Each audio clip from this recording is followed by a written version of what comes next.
வணக்கம். செல்வகுமாரின் அதிகாலை வானிலை ஆய்வறிக்கை. அதிகாரப்பூர்வ வானிலை அறிக்கைக்கு இந்திய வானிலை ஆராய்ச்சித்துறை அறிக்கையை பார்க்கவும். 2026 ஜூலை 18 சனிக்கிழமை அதிகாலை நிலவர வானிலை பதிவு. நேற்றைக்கு எதிர்பார்த்தது போலவே சென்னை உள்ளிட்ட வடகடலோர வடபுல் பகுதிகளில் மழை, கிருஷ்ணகிரி மாவட்டத்திலும் மழை, டெல்டாவில் ஆங்காங்கே நனைக்கும் மழை, தூறல் மழை. எதிர்பார்த்தது போலவே வெப்பம் தணிந்தது. கடந்த நீண்ட கால அறிக்கையில் சொன்னது போலவே இடையில ஒரு 4-5 நாட்கள் வெப்பம் அதிகமாக இருக்கும். உடனடியாக குழம்பி அச்சம் ஏற்படுத்தி கொள்ளாதீர், மனவேதனை படாதீர். மீண்டும் வெப்பம் குறையும்.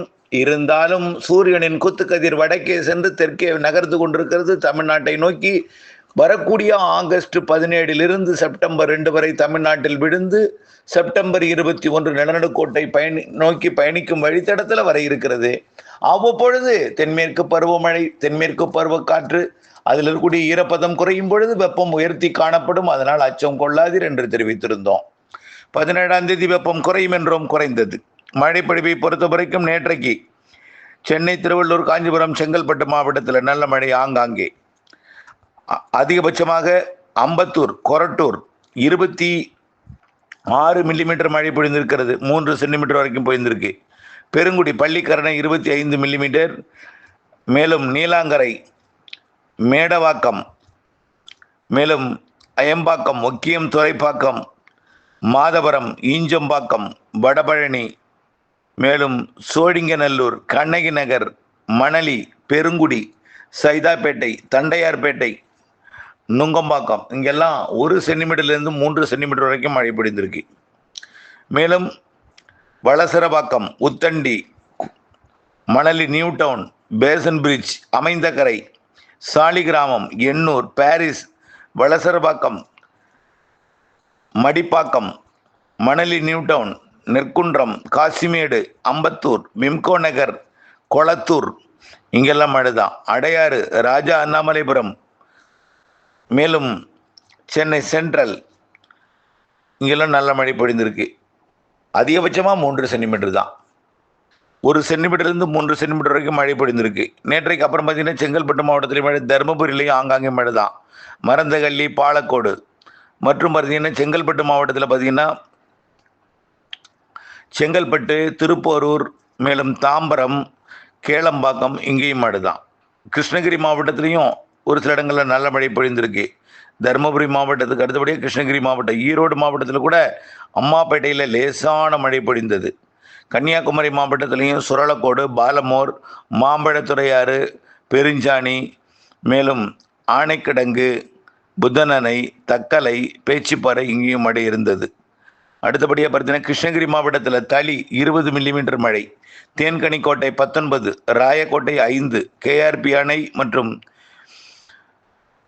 கிருஷ்ணகிரி தாலுக்கா அலுவலகம் மற்றும் ஹொசூர், சூளகிரி, இங்கேயும் மழைப்பொழிவு காணப்பட்டது.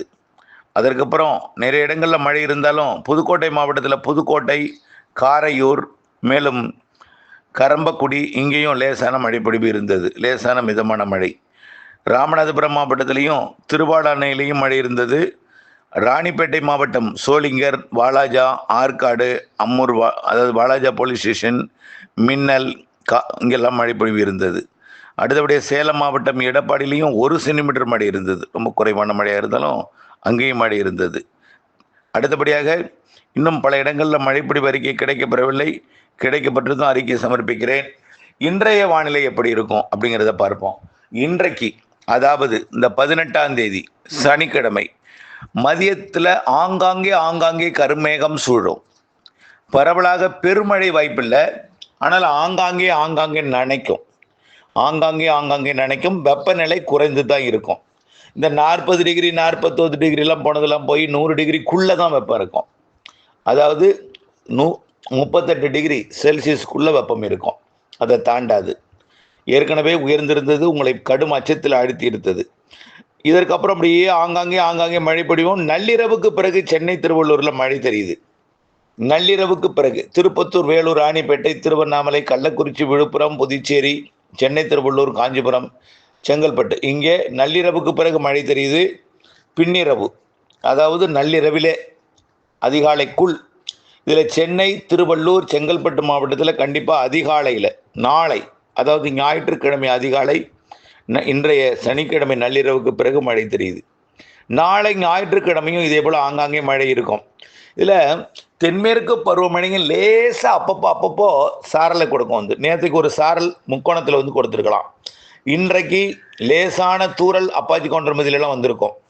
ஏற்கனவே இருந்த வெயில் போய் வெப்பம் தணிந்து இப்போ தூறல் சாரல் வந்திருக்கும். இந்த சாரல் அப்படியே தொடர்ந்துகிட்டே இருக்கும் 24ஆம் தேதி வரைக்கும். அப்பப்போ நினைக்கிற மழை, அப்பப்போ திடீர் சாரல், திடீர் தூறல், இப்படியே மேற்கு தொடர்ச்சி மலைப்பகுதிகளில், கணவாய் பகுதிகளில் இருக்கும். மலைப்பகுதிகள்லையும் ஒரு 2-3 சென்டிமீட்டர் அளவுக்கு அப்படியே ஸ்லைட்டாக மழை அதிகரிக்கும். 24ஆம் தேதி தென்மேற்கு பருவமழை கொஞ்சம் கூடுதல் சாரல் கொடுக்கும். ஆனால் கூடுதல் சாரல் தான், பெரிய மழைன்னு நான் சொல்லலை, கொஞ்சம் கூடுதல். இப்போ இருக்கிற சாரலை விட 24ஆம் தேதி கூடும். 25 நல்ல சாரலாக இன்னும் கொஞ்சம் கூடும். தமிழ்நாட்டில் வெப்பசலன மழையும் ஆங்காங்கே 24, 25லேருந்து கொஞ்சம் பரப்பில் அதிகரிக்கும். நல்லா சொல்கிறது கேளுங்க. கொஞ்சம் பரப்பில் அதிகரிக்கும்னா இதில் வார்த்தையில் என்னென்ன இருக்குது? ஒதுக்குதல் இருக்கும். உங்களுக்கு உறுதியாக பெய்யும்னு சொல்ல முடியாது. ஆனால் ஆங்காங்கே மழை இருக்கும். நேற்றைக்கு உறுதியாக எங்கே மழை சொல்லியிருந்தோம்? சென்னை, திருவள்ளூர், காஞ்சிபுரம், செங்கல்பட்டு சொல்லியிருந்தோம். அங்கே பெய்து இருந்தது. பல மாவட்டங்களில் மழை எதிர்பார்த்தோம். ஆங்காங்கே தூறல், நனைக்க மழைகள்லாம் இருந்தது. பெரிய மழை இல்லை, 3 சென்டிமீட்டர் வரைக்கும் மழை இருந்துச்சு வடகடலும். அதே போல் ஆங்காங்கே மழை இருக்கும். சென்னைக்கு உறுதியாக நாளை அதிகாலையில் தெரியுது. இன்றைக்கு நள்ளிரவு, சனிக்கிழமை இரவு, ஞாயிற்றுக்கிழமை அதிகாலைக்குள்ளே தெரியுது சென்னை, திருவள்ளூர், செங்கல்பட்டு மாவட்டத்தில். அப்படியே மழை ஆங்காங்கே இருந்துகிட்டே இருக்கும். மேற்கு தொடர்ச்சி மலையிலேயே அவ்வப்பொழுது லேசாக ஒரு சாரல் தூறல் வந்துட்டு இருக்கும். 24ஆம் தேதிக்கு அப்புறம் சாரல் தூறல் அதிகரிக்கும். 27, 28 இன்னும் கொஞ்சம் கூடும். 29, 30, 31 நல்ல ஒரு சாரலை கொடுக்கும். தமிழ்நாட்டிலும் வெப்பசலன மழை பரப்பில் அதிகரித்து காணப்படும். மாத இறுதி நாட்கள் வெப்பச்சலன இடிமழை பொழிவும், தென்மேற்கு பருவமழையுடன் இணைந்த வெப்பச்சலன இடிமழை பொழிவும் தமிழ்நாட்டிலே ஆங்காங்கே கொஞ்சம் பரப்பில் அதிகரித்து காணப்படும். மேற்கு தொடர்ச்சி மலையிலையும் 25 தொடங்கும் அந்த தென்மேற்கு பருவமழை 26, 27, 28 கொஞ்சமாக கூடும். 29, 30, 31 நல்ல ஒரு வலுத்த தென்மேற்கு பருவமழை பொழியும். அது அப்படியே 10ஆம் தேதி ஆகஸ்ட் 10 வரைக்கும் இருந்துகிட்டே இருக்கும். அதே நேரத்தில் ஆகஸ்ட் 10 வரைக்கும் தமிழ்நாட்டிலையும் வெப்பச்சலன இடிமழை பொழிவு ஒதுக்கி ஆங்காங்கே இருந்துகிட்டே இருக்கும். ஆகஸ்ட் 10 வரைக்கும் பெய்கிற மழை உங்களுக்கு நம்பிக்கை ஊட்ட மழை. அதாவது வெப்பத்தை தணித்திருக்கும், வெப்பத்தை குறைத்து கட்டுக்குள்ள வச்சுருக்கோம். அப்பப்போ மேகமூட்டம் சாரல் இருக்கும், அப்பப்போ நனைக்க மழை இருக்கும், ஆங்காங்கே லேசான மிதமான மழை இருக்கும். 28க்கு மேலே சற்று கனமாக வெப்பச்சலன மழை மாறும். தென்மேற்கு பருவமழை சாரல் கொஞ்சம் கூடும் மாத இறுதியில். அப்படியே மாத இறுதி நாட்கள் 29, 30, 31 கொஞ்சம் தென்மேற்கு பருவமழை நல்லாவே கூடும்.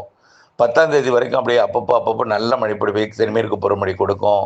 தமிழ்நாட்டில் வெப்பச்சலன தென்மேற்கு பருவமழை இணைந்த மழை 10ஆம் தேதி ஆகஸ்ட் 10 வரைக்கும் கொடுக்கும். ஆகஸ்ட் 10லேருந்து ஒரு 4-5 நாள் மீண்டும் கொஞ்சம் வெப்பத்தை உயர்த்துவது போல் தெரியும். ஏன்னா பசிபிக் பெருங்கடல் ஒரு நிகழ்வு உருவாகும். நல்லா புரிஞ்சுக்குங்க. பசிபிக் பெருங்கடல் நிகழ்வு, ஆரம்ப நிகழ்வு எல்லாமே ஒன்றா சீனாவை நோக்கி, அதாவது தைவானை ஒட்டிய சீனாவை நோக்கி பயணித்துட்டு இருக்கு. இப்போ கொஞ்சமாக அப்பப்போ அடுத்தடுத்த நிகழ்வுலாம் எங்கே வரும்னு பார்த்தீங்கன்னா, தைவானுக்கு தெற்கு புறமாக தென் சீன கடலை ஒட்டி வரும். அதாவது ஹாங்காங் பகுதியை ஒட்டி வரும். ஆகஸ்ட் 10ஆம் தேதி வாக்கில் வரக்கூடிய நிகழ்வு நேரடியாக தென்சீன கடலில் ஹாங்காங்கு தெற்கு புறமாக வியட்நாம், கம்போடியா, லாவோஸ் பகுதியை நோக்கி வரும். ஆகஸ்ட் 15க்கு மேலே வர்றது நேரடியாக Vietnam, Cambodia, Laos, Thailand, Myanmar வழியாக வங்கக்கடலின் ஒடிசா பகுதியை நோக்கி வரும். ஆகஸ்ட் 15க்கு மேலே நேரடியாக ஒடிசாவுக்கு வருவது வலுப்பெறும். இந்த அதாவது இப்போ பார்த்தீங்கன்னா ஒடிசா மற்றும் மேற்கு வங்கம் இடைப்பட்ட பகுதியில் நுழைந்த அந்த காற்றழுத்த தாழ்வு பகுதி இன்றைய தேதியில் எங்கே இருக்குன்னா, பீகார் தாண்டி உத்தரப்பிரதேசத்தில் இமயமலை ஒட்டி மேற்கு நோக்கி பயணித்துட்டு இருக்கு. இது போய் அப்படியே வட இந்திய நிலப்பகுதியில் நீடித்து கொண்டிருக்கோம். இந்த மாத இறுதியில் மேலும் ஒரு நிகழ்வு உருவாகி 25ஆம் தேதிக்கு மேலே உருவாகி, அது 27, 28, 29 தேதி வாக்கில் பாகிஸ்தானுக்கு போய் மாத இறுதி நாட்களில் பாகிஸ்தானில் பருவமழையை வலுப்படுத்தும், குளிர்விக்கும். அதுக்கு அப்புறம் தாங்க உங்களுக்கு அங்கேருந்து காற்று கொஞ்சமாக அப்படியே திசை மாறி கலையும். அப்புறம் தான் கேரளாவுக்கு வறுமழை வெளுக்கும். நம்ம ஏற்கனவே சொன்னது தான். அது மாத இறுதி கொஞ்சமாக அப்படியே தொடங்கும் மழை ஆகஸ்ட் 10 தேதி வரைக்கும் இருந்துகிட்டே இருக்கும். அப்பப்போ மழை, சாரல் மழை, லேசான மழை, மிதமான மழை இருக்கும். நம்பிக்கை விட்டு மழையாக கொடுக்கும். வெப்பச்சலன மழையும் இருக்கும். ஆகஸ்ட் 15க்கு மேலே முழுமையாக பருவமழை ஆந்திர பிரதேசத்தின் வடக்கு பகுதி, ஒடிசா பகுதியில் அமைந்து தாழ்வு நிலைகள், காற்றை கட்டுப்படுத்தி கேரளா வழியாக கர்நாடகா வழியாக அனுப்ப ஆகஸ்ட் 15க்கு மேலே வலுப்பெறும் கர்நாடகா கேரளா மழை. தமிழ்நாட்டில் வெப்பச்சலன இடிமழை பொழிவும் இருக்கும். காற்று சுழற்சி வங்கக்கடலில் அமையும் பொழுது தமிழ்நாட்டின் வடகடலோரம் வட உள்பகுதி ஆந்திரா தெலுங்கானா கர்நாடகாவில் நல்ல மழை பொழிவை கொடுக்க தொடங்கும். ஆகஸ்ட் இறுதி 15 நாள் நல்ல மழை இருக்கும். ஆகஸ்ட் இறுதியில் கர்நாடகா கேரளாவுலாம் பலத்த மழை இருக்கும். இது நம்பிக்கை ஊட்டும் மழையாக தொடங்கி இறுதியில் வலுப்பெறும் என்று சொல்லிட்டு இருக்கோம். புரியுதுங்களா? அதனால ஆகஸ்ட் 15க்கு மேலே பலத்த மழையெல்லாம் இருக்கும். மேற்கு தொடர்ச்சி மலை, அணைகள், நீர்பிடி பகுதிகள் எல்லாமே அப்படியே உங்களுக்கு அதாவது கேரளா அணை, கர்நாடக அணையை நிரப்பி நீலகிரி மாவட்ட அணைகளை நிரப்பி ஆகஸ்ட் மாத இறுதி நாட்களில் பவானி சாகருக்கு வரும், மேட்டூருக்கு வரும். அப்புறம் பார்த்திங்கன்னா எல்லா அணைகளும் தமிழ்நாட்டின் மேற்கு தொடர்ச்சி மலைக்கு வரும். செப்டம்பர் முதல் செப்டம்பர் எல்லா வாரமே மழை தாங்க. செப்டம்பர் முழுவதுமே நல்ல மழை இருக்குது. தமிழ்நாட்டை பொறுத்த வரைக்கும் வெப்பச்சலனத்தின் கூடிய தென்மேற்கு பருவமழை, காற்று சுழற்சியின் கூடிய தென்மேற்கு பருவமழை இப்படி இருக்கும். இடிமழையாக இருக்கும். மேற்கு தொடர்ச்சி மலையில் பலத்த மழை, கர்நாடகாவில் இருந்தும் கேரளாவில் இருந்தும் நமக்கு நல்ல சாரல் மழைப்பொழிவை கொடுக்கும். அணைகளை நிரப்பும் மழைப்பொழிவு செப்டம்பர் முழுவதுமே இருக்கும். உபரிநீர் திறக்கும் வகையில் அதாவது செப்டம்பர் இறுதி அக்டோபர் முதல் 15 தேதி எல்லாம் உபரிநீர் திறக்கும் வகையில் கண்டிப்பாக இருக்கும். அக்டோபர் முதல் 15 தேதி பலத்த தென்மேற்கு பருவமழை இருக்கும். வியப்பூட்டு மழைன்னு ஏற்கனவே நம்ம சொல்லியிருக்கோம், நேற்று அறிக்கையிலையும் சொல்லியிருக்கிறோம். ஆகவே நல்லா நீங்கள் நம்ம சொல்கிற வார்த்தையில் உங்களுக்கு நம்பிக்கை வேண்டும்னா அப்படியே கடந்த காலத்தை நம்ம சொன்ன அறிக்கையும் அப்படியே நினைவுபடுத்தி பார்க்கணும். என்ன சொன்னோம்? 10 நாள் இடைவெளி கொடுக்கும், வெயில் அதிகரிக்கும். அப்போ வெயில் அதிகரிக்கும்னு அச்சப்படக்கூடாது அப்படின்னு சொன்னோம். கடந்த 3 நாள் எவ்வளவு நீங்கள் பீதி அடைஞ்சிங்க. அனல் காற்று வீசுது, அப்படி வீசுது, தமிழ்நாட்டில் அனல் காற்று, வெப்ப அலை, அதுன்னு பயங்கரமாக பேச பொருளாயிருச்சு. 17ஆம் தேதி சென்னைக்கு மழை பெறும், அன்றைக்கு கொஞ்சம் வெப்பம் தனியும் சொன்னது. வெப்பம் நேற்றைக்கு தணிந்தது. இது தொடரும், இப்படியே இருக்கும். இருந்தாலும் இடையில ஒரு நாள் 2 நாள் ஒரு சில இடங்களில் அந்த 100 டிகிரி ஒரு சில தொட்டாலும் கவலைப்பட வேண்டியதில்லை. ஏன்னா சூரியன் கூத்துக்கதிர் தமிழ்நாட்டை நோக்கி வந்துட்டு இருக்கிறதுனால இதை முற்றிலுமாக தென்மேற்கு பருவமழை வலுப்பெறும் பொழுது முற்றிலுமாக சூரியன் குத்துக்கதிர் விழுந்தாலும் தென்மேற்கு பருவமழை அங்கிருந்து வரக்கூடிய ஈரப்பதம் வெப்பத்தை தணிக்கும். அவையெல்லாம் படிப்படியாக மாறும்.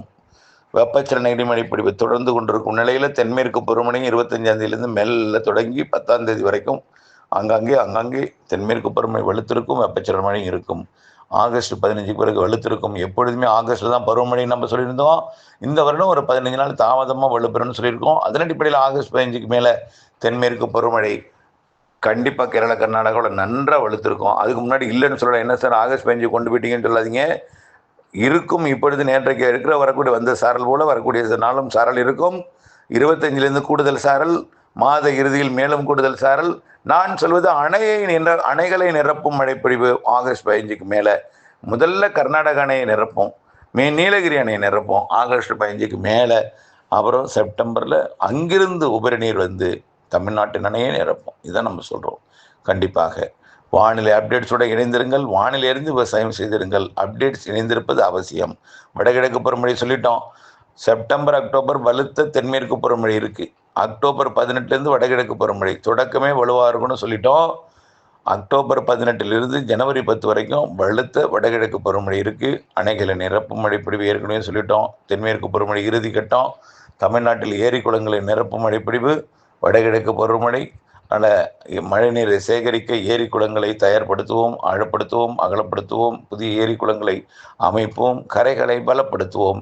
இவையெல்லாம் வடகிழக்கு பருவமழைக்கானவை என்பதையும் தெரியப்படுத்த விரும்புகிறேன். தொடர்ந்து அப்டேட்ஸோடு இணைந்திருக்க அன்போடு கேட்டுக்கொள்கிறேன். நன்றி.